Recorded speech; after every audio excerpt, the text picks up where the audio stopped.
सुना कि भगवान बालकवत सृष्टि की रचना करते हैं खेल खेल में। तो महाराज बालक में तो कामना खेल की होती है,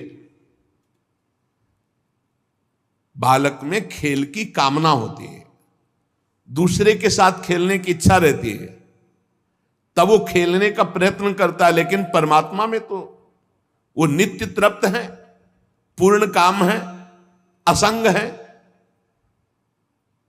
क्रीड़ा के लिए संकल्प कैसे बन सकता है? एको हम बहुश्यामा, इच्छा कैसे हो सकती है? ये इच्छा कैसे हुई? बालक में तो कामना होती, प्रभु तो पूर्ण काम है, उनमें कामना कैसे हो गई?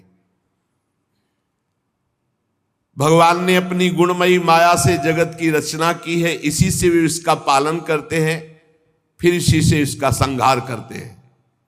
ये दिमाग में बैठ जाना चाहिए कि संहार उन्हीं के द्वारा हो रहा है, ये लीला है उनकी। जो भक्त इस विषय को जान जाता है वो ऐसे सुखी दुखी नहीं होता जैसे आप पूरी फिल्म देखे सिनेमा में, और न जाने कितनी मार काट और सब, इसके बाद आप बाहर निकलते हैं तो आपको कोई शोक और हर्ष नहीं होता, क्योंकि आपको पता था मनोरंजन करने गए थे, यहां सत्य कुछ नहीं था, सब बनावटी था। बिल्कुल ऐसे ही सत्य बात समझ लो, महादेव जी कह रहे हैं, उमा कहो मैं अनुभव अपना, और सत हरि भजन जगत सब सपना। जीव अविनाशी, इसे कोई मार नहीं सकता, न मृत्यु न काल, कोई नहीं मार सकता। नयनम छिन्नन्ति शस्त्राणि नयनम दहति पावका, न चैनम क्लेदयन्त्यापो न शोषयति मारुता, न वायवास्त्र न अग्न्यास्त्र न वारुणास्त्र, इनकी ताकत नहीं दिव्यास्त्रों की छू सके किसको? जो मैं है। चलो वो नहीं मरा, फिर मरा क्या? बोले शरीर नहीं, ये भी नहीं मरा। अग्नि तत्व में चला गया, वायु तत्व में, जल तत्व में, पृथ्वी तत्व में, आकाश तत्व। कौन मरा? आकृति भर बिगड़ गई, बस परिवर्तन भर हो गया, अपने अपने तत्व में मिल गए। मरा कौन? कुछ नहीं, ब्रह्म। जा सुकृपा सब भ्रम मिट जाई, गिर जा सोई कृपालु रघुराई।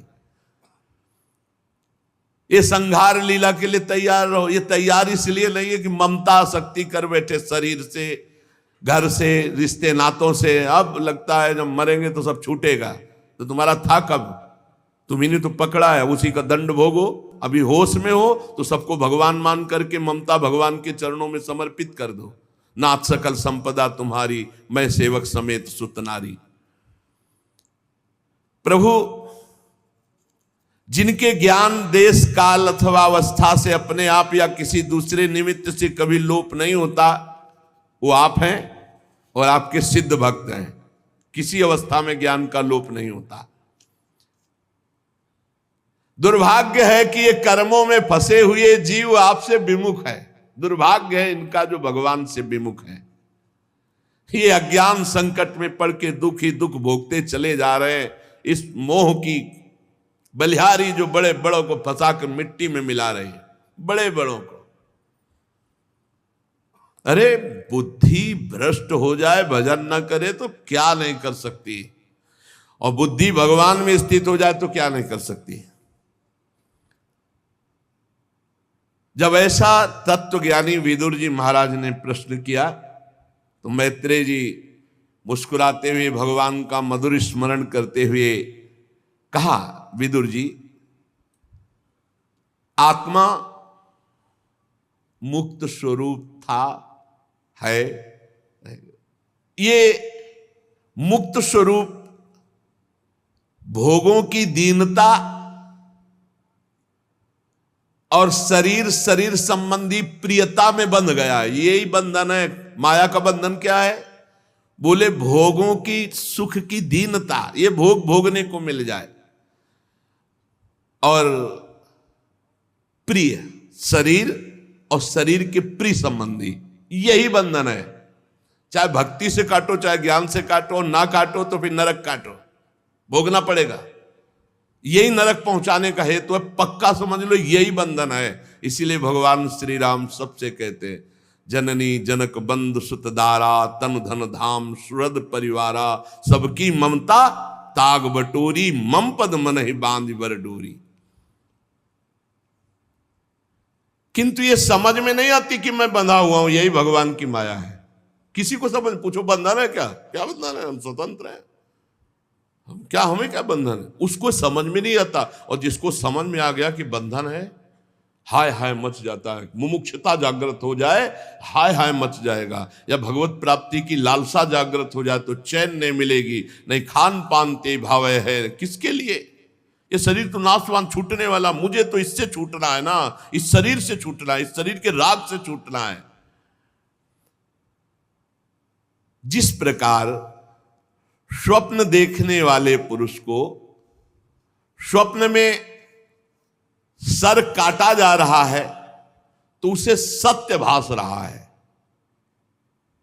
स्वप्न में जब सर काटा जाता है, प्रतीयत उपदृष्टु स्वशिरस छेदनादि कहा, जो सपने सिर काटे कोई तो सत्य ही तो प्रतीत होता है।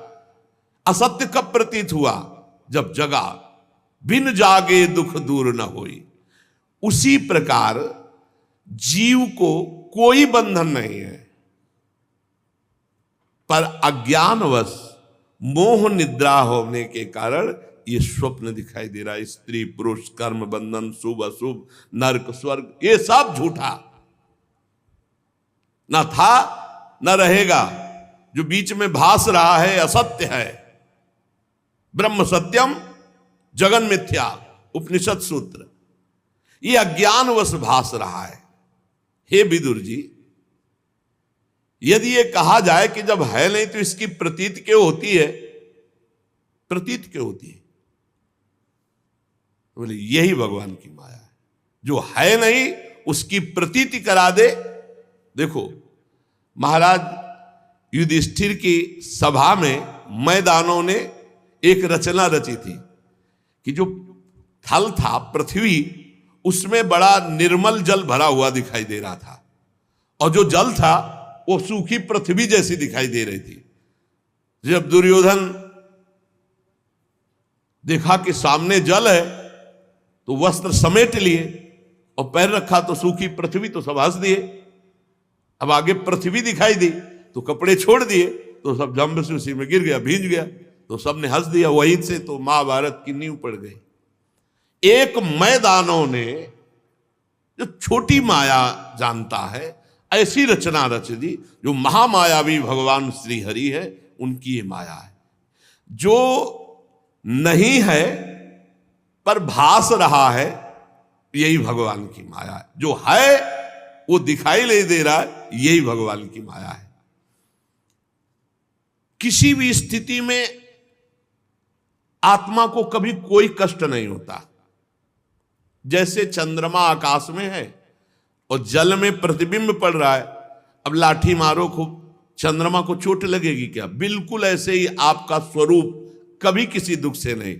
पर अपने स्वीकार कर लिए हैं देह को, तो हमें भूख लगती, प्यास लगती है, हमें सोच लगती, लघुशंका लगती, नींद लगती है, हमें गर्मी ठंडी मान, सारे दुखों की बंधन की जड़ है ये शरीर का अपनापन। महाराज इसकी निवृत्ति कैसे होती है? तो कह रहे हैं सावै निवृत्ति धर्मेण वासुदेवानुकंपया। सबसे पहली बात है कि इस माया की निवृत्ति भगवान की कृपा से होती है। भगवान की कृपा से अहंकार पहले नाश। आप किसी साधन से इसकी निवृत्ति कर पाए? असंभव। नाथ जीव तव माया मोहा और सो निस्तरी तुम्हारी छुआ, तुम्हारे ही कृपा दुलार से। अब भगवान की कृपा कैसे प्राप्त हो? सबसे पहली बात है वासुदेवानुकंपया। भगवान की अनुकंपा से ही इस माया से मुक्त हुआ जा सकता है। मत प्रसादात तरिष्यति, मेरे कृपा प्रसाद से तर जाएगा। अब भगवान की कृपा कैसे प्राप्त करें? रामचरितमानस में लिखा है मन क्रम बचन छाड़ी चतुराई, ओ भजत कृपा करी है रघुराई। मन वचन कर्म से कपट त्याग कर भगवान की शरण में होके भजन करो। सावई निवृत्ति धर्मेण वासुदेवानुकंपया भगवद भक्ति योगेन तिरोधत्ते शनैरे। शब्द पर ध्यान देना, धीरे धीरे विषयों का त्याग करते हुए, शनै शनै सहत सहत बाढ़े भगति। भगवान की जब कृपा होती है तो मन वचन कर्म से भगवान की शरणागति प्राप्त होती है। वो धीरे धीरे विषयों का त्याग करता जाता है।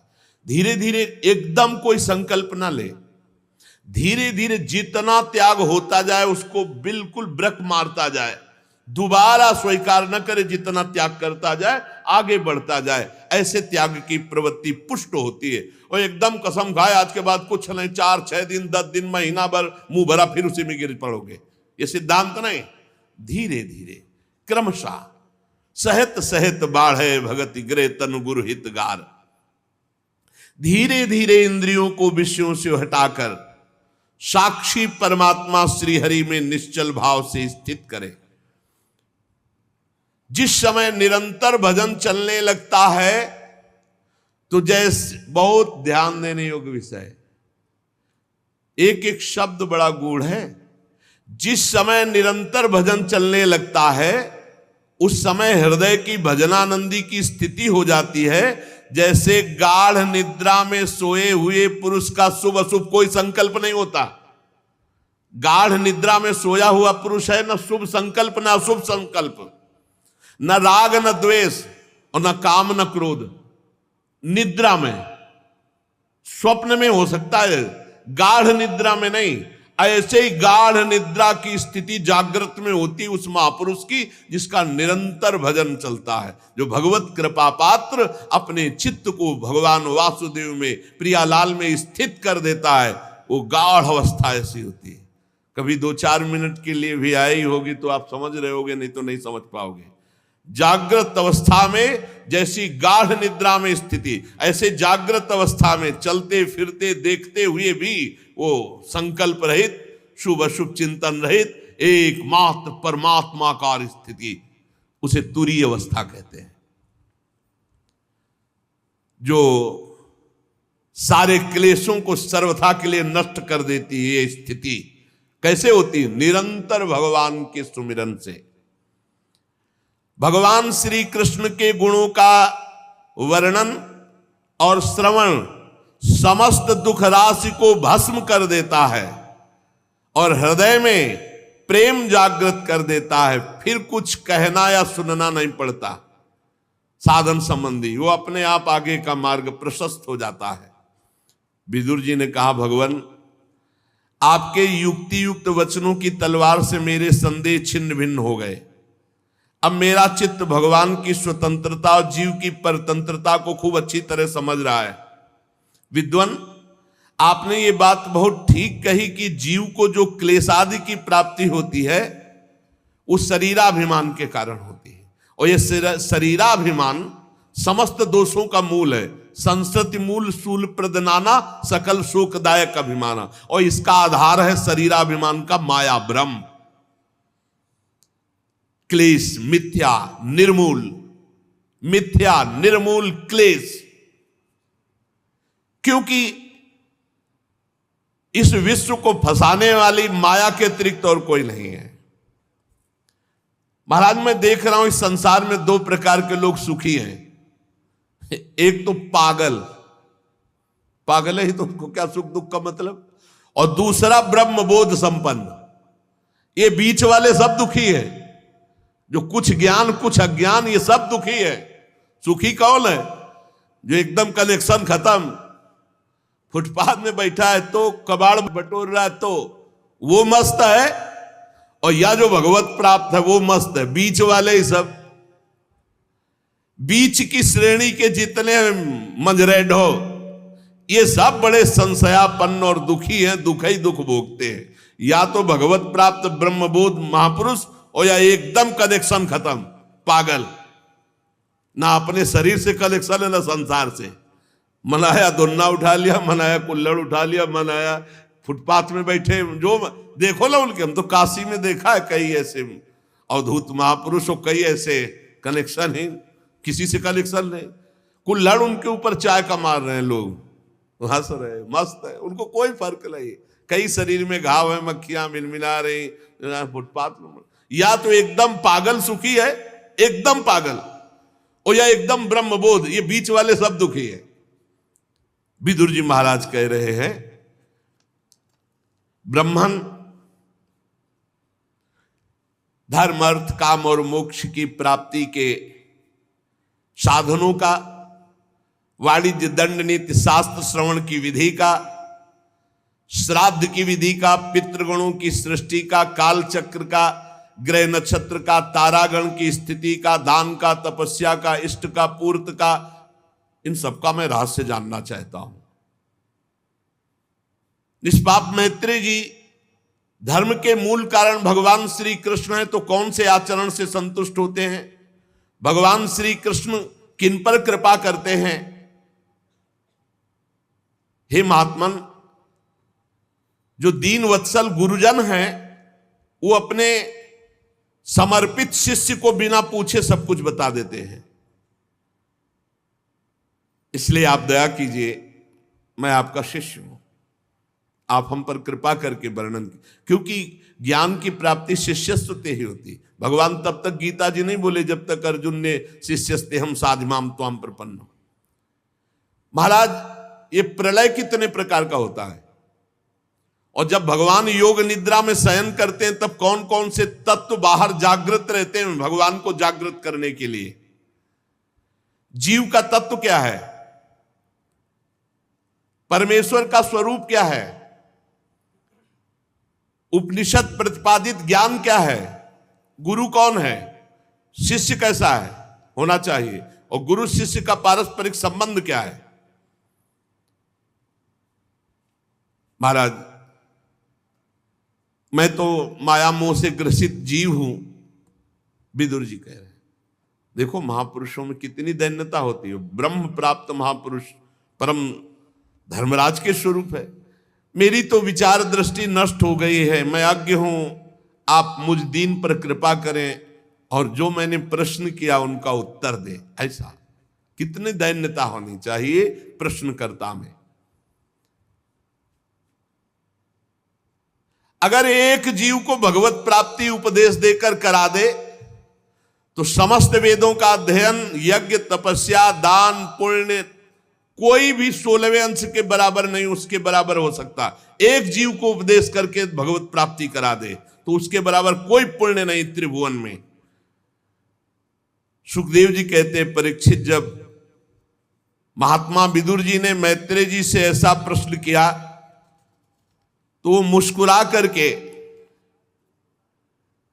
विदुर जी से कहा, आप कुछ भी बोलो, मैं जानता हूं आपको, आप भगवत भक्तों में प्रधान परम ज्ञानी लोकपाल स्वयं धर्मराज ही हैं, आपकी तो दैन्य वार्ता है। धन्य है आप, निरंतर पद पद पर श्री हरि की कीर्तिमयी लीला को नित्य नूतन मानकर सुनना चाहते हैं।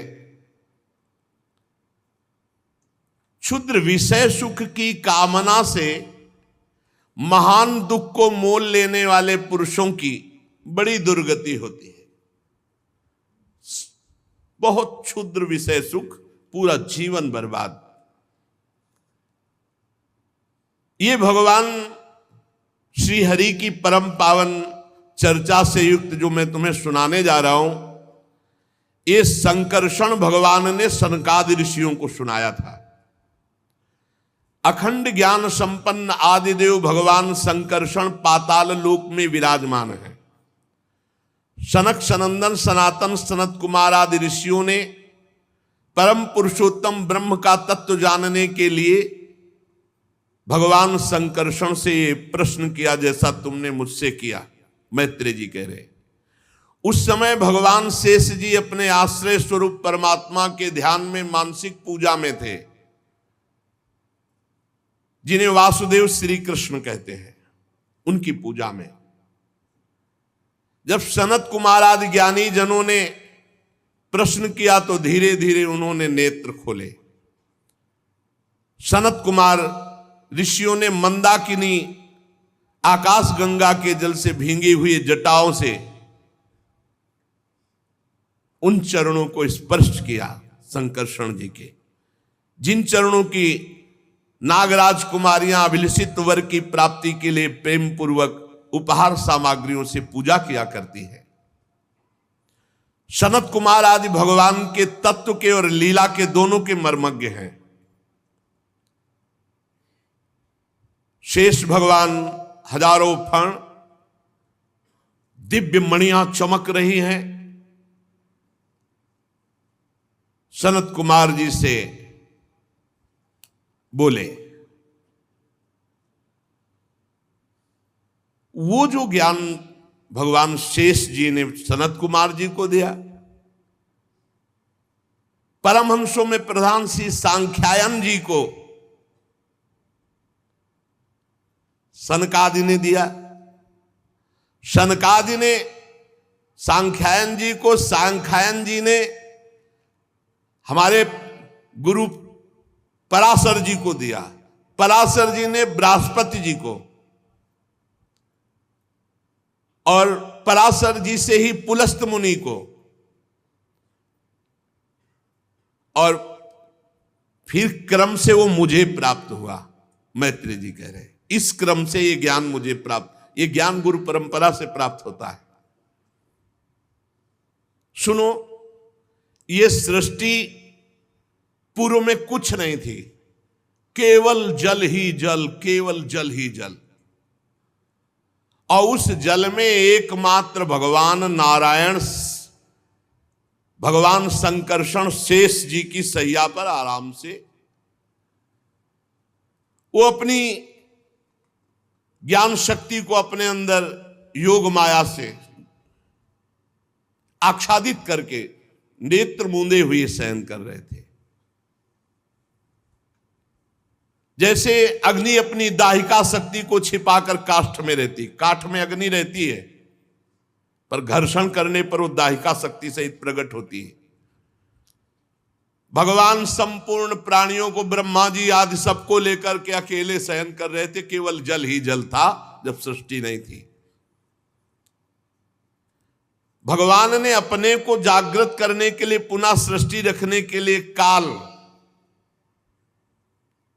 और उसका स्वभाव और उसका कर्म, इनको बाहर छोड़ दिया था। काल, कर्म, स्वभाव ये विराजमान, नहीं तो जागृत कैसे होंगे? जब काल पूरा होगा स्वभाव बदलेगा, भगवान की नींद टूटेगी, फिर क्रिया होगी, इसलिए इनको छोड़ रखा था। अपनी चित शक्ति के द्वारा 1000 चतुर्युग, 1000 बार ये चारों युग व्यतीत हो गए, भगवान जल में ही शयन कर रहे हैं। तब काल शक्ति ने स्वभाव और कर्म को प्रेरणा की, तो भगवान के नाभि से कमल प्रकट हो गया, भगवान के नेत्र खुले और नाभि से कमल प्रकट हुआ। वो सूक्ष्म तत्व कमल कोश ऊपर उठता गया, हजारों सूर्यों के समान तेजस्वी महान जलराशि के ऊपर आकर दे दीप्यमान हुआ। उसी में भगवान का दूसरा स्वरूप कमल के ऊपर प्रकाशित हुआ। बिना पढ़ाए संपूर्ण वेदों का ज्ञान जिनको, उन्हें स्वयंभू ब्रह्मा नाम से कहा गया। अब वो कमल की गद्दी में बैठे ब्रह्मा जी आंख फाड़ करके चारों तरफ गर्दन घुमाई तो 4 मुख हो गए। प्रलयकालीन जल के सिवा कुछ दिखाई ही नहीं दे रहा है, भारी तरंग मालाएं समुद्र की। आदिदेव जी ब्रह्मा ने विचार किया कि ये कमल का कहीं आधार तो होगा ही नीचे, कमल कर्णिका पर बैठा हुआ मैं कौन हूं और इस कमल का आधार का है, और ये जल किसने उत्पन्न किया, नीचे कोई आधार होना चाहिए। वो कमल नाल पकड़ के उतरे, खोजते खोजते हार गए, पर आधार ही नहीं मिला। 100 दिव्य वर्ष तक, दिव्य वर्ष, बहुत काल व्यतीत हो गया खोजते खोजते, लेकिन कहां से कमल उत्पन्न हुआ है आधार ही नहीं मिला।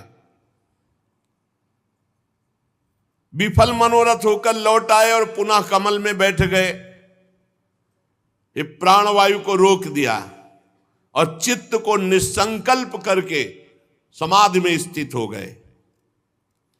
दिव्य 100 वर्षों तक समाधि में रहे ब्रह्मा जी।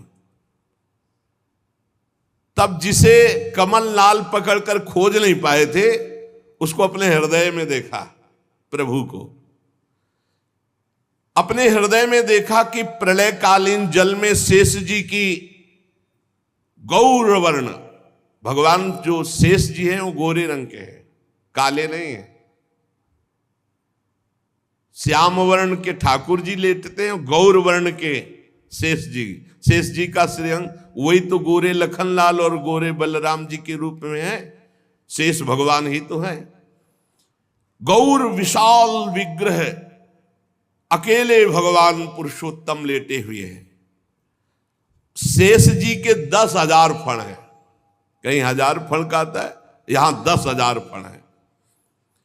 छत्र के समान फैले हुए, मस्तक पर बड़ी अद्भुत मणियां, चारों ओर का अंधकार उन मणियों से दूर हो रहा है। और भगवान श्याम शरीर की आभा से मरकतमणि पर्वत की शोभा को लज्जित करते हुए शयन किए हुए। उनकी कमर का पीतपट चमकते हुए मेघों की भांति, चमकते हुए मेघ श्याम रंग प्रभु का, और चमकती हुई बिजली की कांति जैसा पीतांबर। सिर पर सुशोभित सुवर्ण मुकुट, बनमाला, भुजदंड, बहुत ही विशाल अजान बाहु, और श्री विग्रह पूरे त्रिलोकी को घेर ले, ऐसा विशाल श्री विग्रह भगवान का जो शेष सैया पर है। परिमाण में लंबाई चौड़ाई त्रिलोकी, पूरी त्रिलोकी को घेरे। दिव्य वस्त्राभूषणों से सुशोभित पीतांबर आदि धारण किए,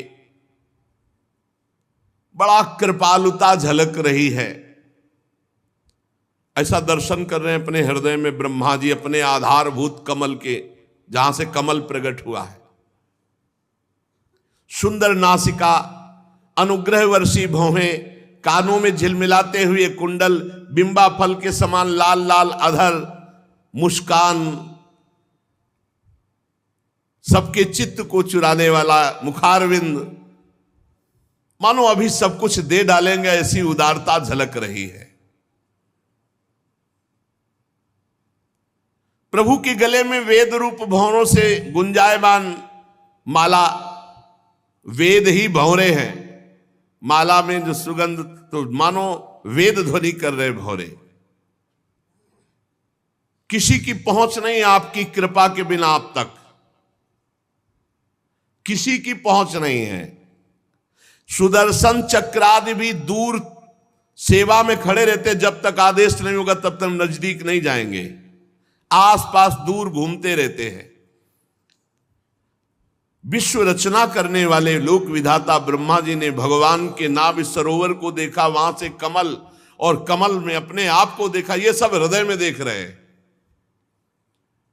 ब्रह्मा जी अचिंत गति भगवान श्री हरि में चित्त लगाकर उन प्रभु की स्तुति करने लगे।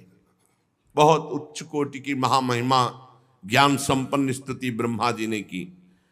ब्रह्मा जी ने कहा, प्रभु आज बहुत समय के बाद मैं आपको जान सका हूं।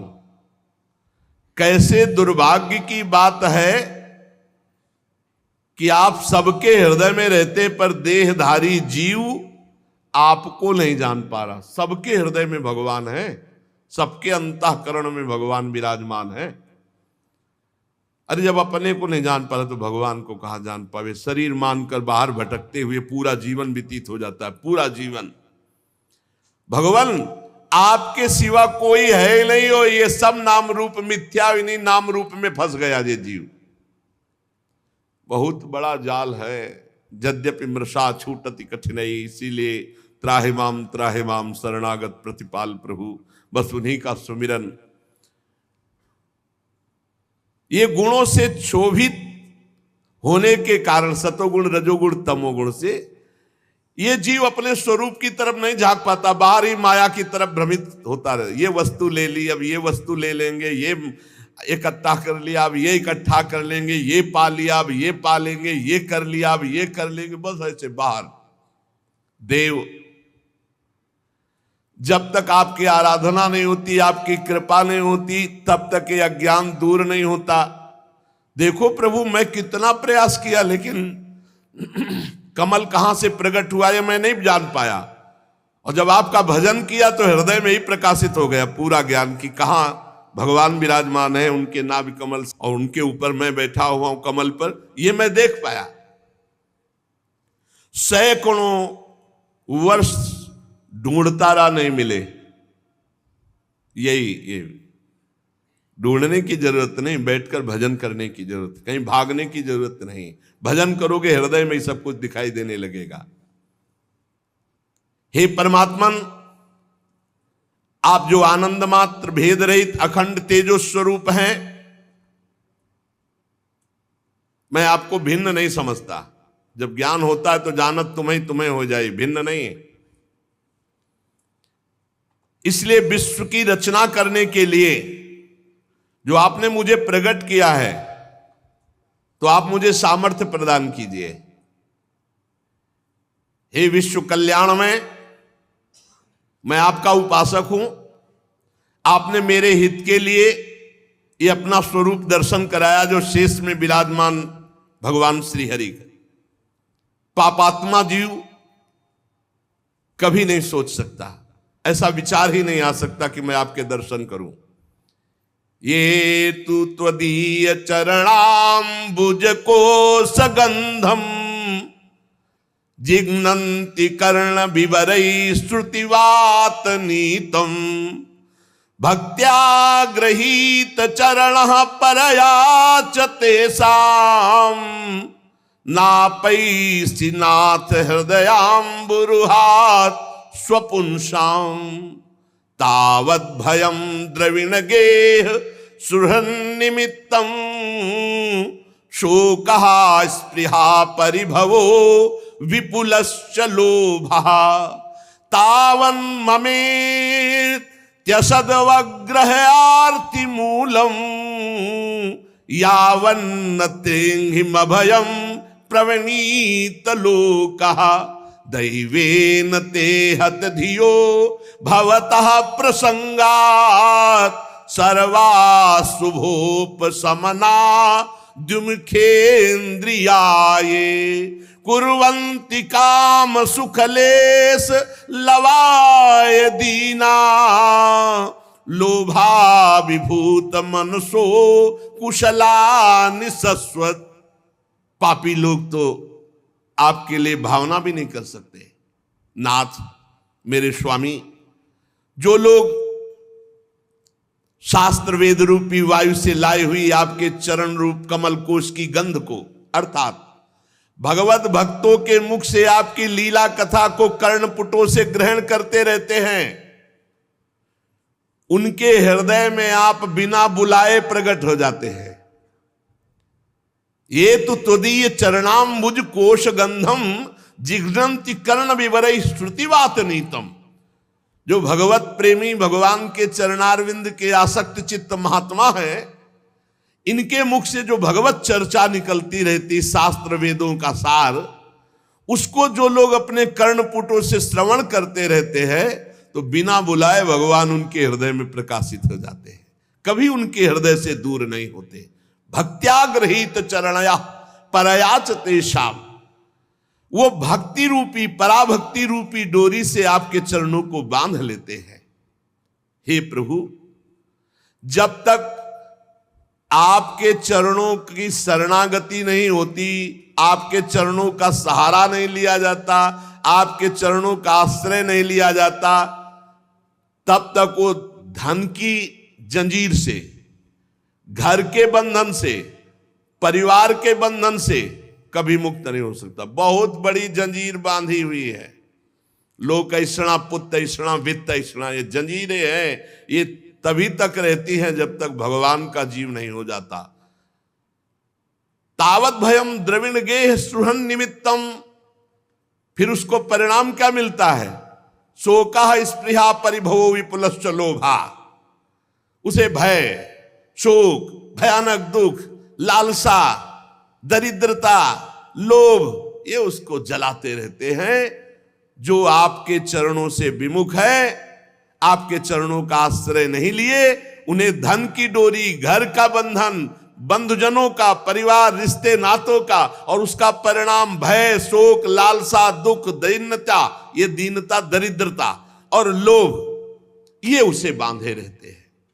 दुख का एकमात्र कारण है आपसे विमुख होना, आपका भजन न करना। जो लोग, ध्यान देने योग्य बात है, अपने दुखों और अमंगलों का नाश करना चाहते हैं, उन्हें आपके नाम का जप, नाम का कीर्तन और आपकी लीला कथा खूब सुननी चाहिए। मान लो ये अमृत है।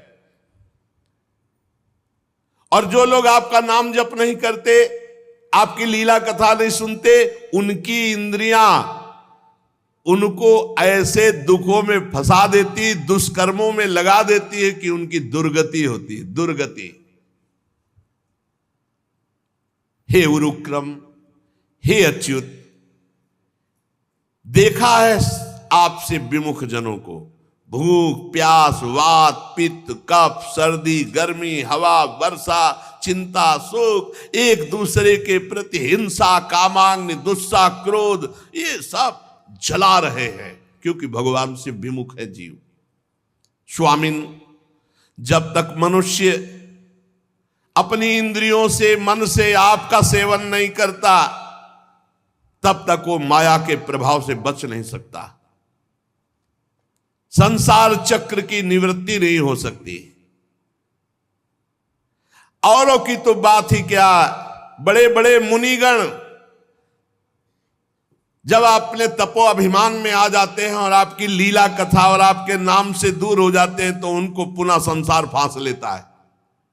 बड़े बड़े मुनि जनों, फिर वो अर्थ सिद्धि के लिए उपाय करने लगते हैं।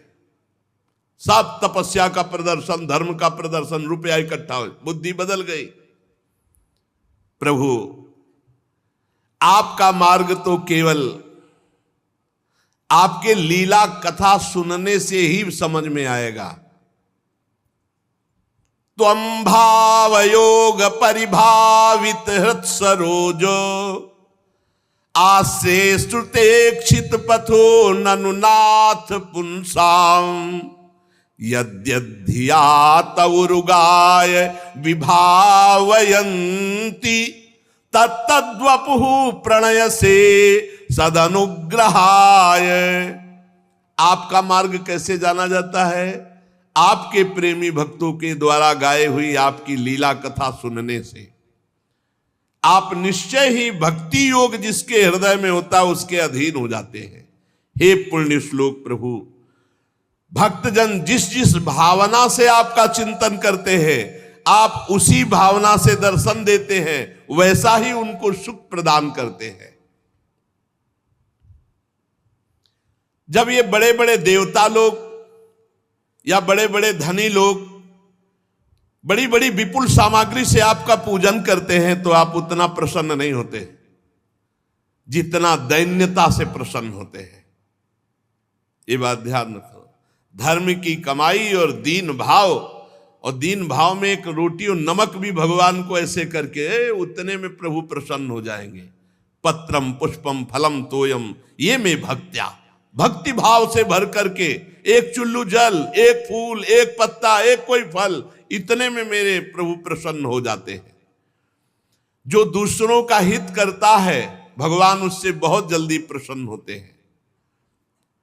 जो कर्म आपको अर्पण कर दिया जाता है वो अक्षय और अविनाशी हो जाता है। इसीलिए कहते हैं हर कर्म भगवान को अर्पित करो। दान, यज्ञ, कठिन तपस्या, व्रत आदि, इनके द्वारा आपकी प्रसन्नता प्राप्त करना कठिन है। दूसरों का हित करो, खूब नाम जप करो, भगवान की लीला कथा सुनो, हर कर्म भगवान को समर्पित करो, इससे आप प्रसन्न होते हैं। यज्ञ किया, अभिमान है मैं बहुत यज्ञ करता, दान दिया मैंने इतना दान दिया, कठिन तपस्या मैंने तपस्या, मैं ऐसा व्रती, मैं फलाहारी, भगवान प्रसन्न होने वाले नहीं। हर कर्म भगवान को समर्पित करके दैन्य, इसी से भगवान प्रसन्न होते हैं। जब आप प्रसन्न होते हैं तो उसके अंदर ज्ञान प्रकट होता है। जब ज्ञान प्रकट होता है तो देखता है संसार की उत्पत्ति स्थिति संहार, ये एक भगवान की लीला हो रही है। ऐसे लीला विलासी भगवान को मैं बार बार नमस्कार करता हूं। जो जीवन भर भगवान की लीला कथा सुनते, नाम कीर्तन करते, अंतिम समय भगवान स्वयं उनके हृदय में प्रकाशित हो जाते हैं। अंतिम समय स्वयं नाम चलने लगता है, विवश होकर नाम चलता है। वो बेसुध है पर नाम चल रहा है, वो बेसुध है पर भगवान प्रकाशित हो गए। यही तो है जीवन भर भजन करने का फल। जन्म जन्मांतर की आवागमन से मुक्त होकर वो ब्रह्म पदवी प्राप्त कर लेता है, वो अजन्मा स्थिति प्राप्त कर लेता है। ये है आपकी शरण लेने का फल। जीवन भर शरण रहकर भगवान की निरंतर चर्चा सुनना, गाना, नाम जप करना, सेवा करना, जो भी कर्म कर रहे हैं भगवान को अर्पित कर देना। इसका फल क्या होगा? अब आगे हमारा जन्म नहीं होगा। इसी जन्म में अंतिम समय भगवान के दर्शन अगर पूरे जीवन में नहीं हुए तो इसमें लिखा हुआ है प्राण त्यागते समय विवश होकर नाम चलेगा और भगवान स्वयं प्रकाशित हो जाए। जीवन भर मेहनत की है, अब आखिरी भगवान बनाते हैं। जीवन भर प्रपंच और नाना प्रकार के विषय भोगे तो वही आएंगे चिंतन में, भगवान तो आएंगे नहीं। इसीलिए कह रहे कि जितना समय बचा है अब नाम जप करो, भगवत कथा कीर्तन सुनो, गाओ, खूब जीवन को आनंदमय कर लो। अगर चूक हो गई तो भाई फिर सुअर कुत्ता बन के भजन नहीं होने वाला, मानव देह में ही भजन होता है। श्री ब्रह्मा जी भगवान की और आगे स्तुति कर रहे, सुशेष चर्चा आगे। श्री राधा वल्लभ लाल की।